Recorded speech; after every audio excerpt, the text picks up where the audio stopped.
Today we are talking about the Texas Juvenile Justice Department county level referral data. First thing you can see here is the map of the state of Texas and broken up into county and showing the average number of juveniles across each county. We chose to of where the juveniles are and how it's broken up across the state of Texas. And you can see through this data larger populations obviously have a larger number of juveniles. It's the counties that we're looking at, such as Dallas County, Tarrant County, Collin County, Harris County, and I think this is just a good way to visualize where the problem areas are and where we need to look at. So this is broken up into different counties, and so we can see how things change. And we chose to use a highlight table just so you can really have a visual representation, colors to guide your eyes on what you're seeing. If this was just numbers, it would be kind of hard to look at and a hard thing to understand. And you can see that there are changes in how different counties have changed through each year. And you can see the trends such as Harris, Dallas, and Tarrant County. The number of referrals are slowly going down, especially in Harris County, which is much more drastic. You can see it going from 15.43% all the way down to 10.7%. And this is only over 8 years, which is an impressive change. Likely reflecting the correlation between population number and the number of referrals through the whole thing, such as Harris, Dallas, and Bexar and Tarrant County number highest percentage of youth referrals through the year. And the next thing we're going to look at is a pie chart, and this is a different one we're looking at is Tarrant County, and you can see how, of course, misdemeanors take up the largest portion of the population in Tarrant County. Next is the other felonies, and then violent felonies, and this is really helps you visualize what the juveniles, the kind of crimes they're committing, and how this is broken up across each Harris County to kind of show a difference between the two. Misdemeanor is in, and the fact that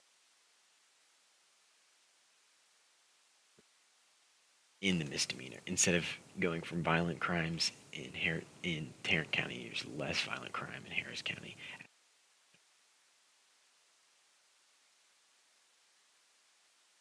The timeline bar chart of specified by referral type.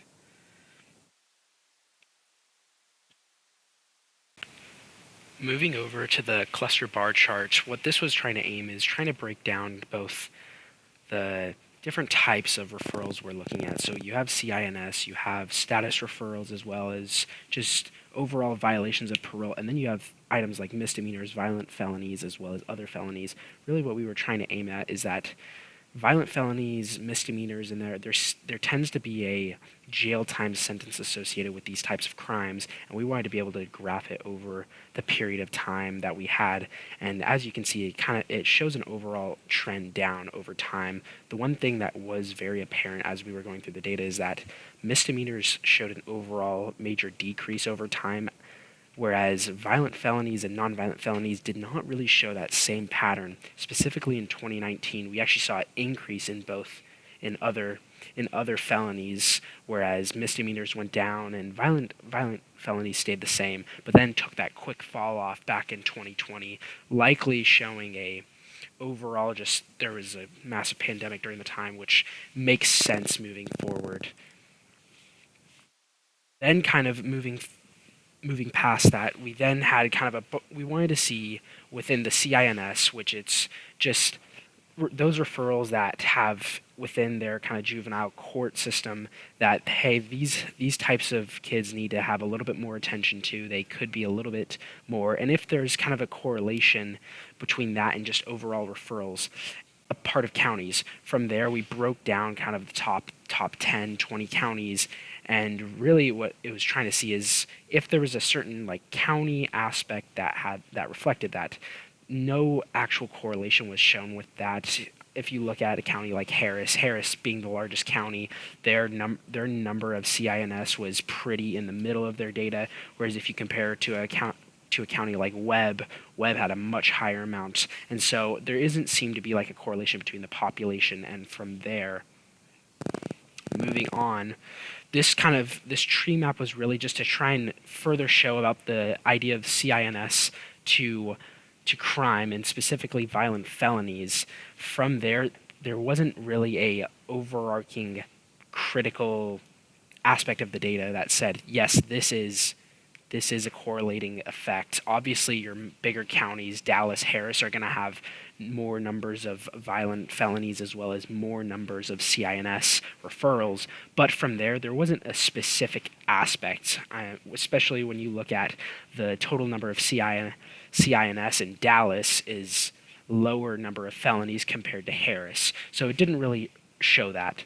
From there, moving on, we then wanted to compare nonviolent felonies to violent felonies. Felonies being such a big and important, because they have longer sentences, they have worse punishments involved. We wanted to see, okay, is there kind of a correlation over time with that? And the one thing that we did see is both they are pretty highly correlated between each other's. Violent felonies and nonviolent felonies have a much larger role. And as well, we did see that there is an overarching trend of a decrease, like mentioned before, with that 2018-2019 number. There was a massive increase in both of them. However, we did see back following in 2020 a massive decrease, showing an overall trend of violent crime or violent felonies and nonviolent felonies are decreasing. However, nothing overarchingly decreasing compared to something like misdemeanors. And that's kind of the overall arching idea of what we were trying to aim at when we found the juvenile kind of delinquency to referrals. And really the main points that we get at is that there is a decrease in the number of referrals, both reflected in political and outside effects with pandemics, and therefore, but also we're starting to see these trends. However, it's not necessarily the case with, you have situations like Tarrant County, which are showing like an increase within those areas, but overarching, there is a slow, gradual decrease within the state of Texas, and hopefully to continue in the future. Thank you.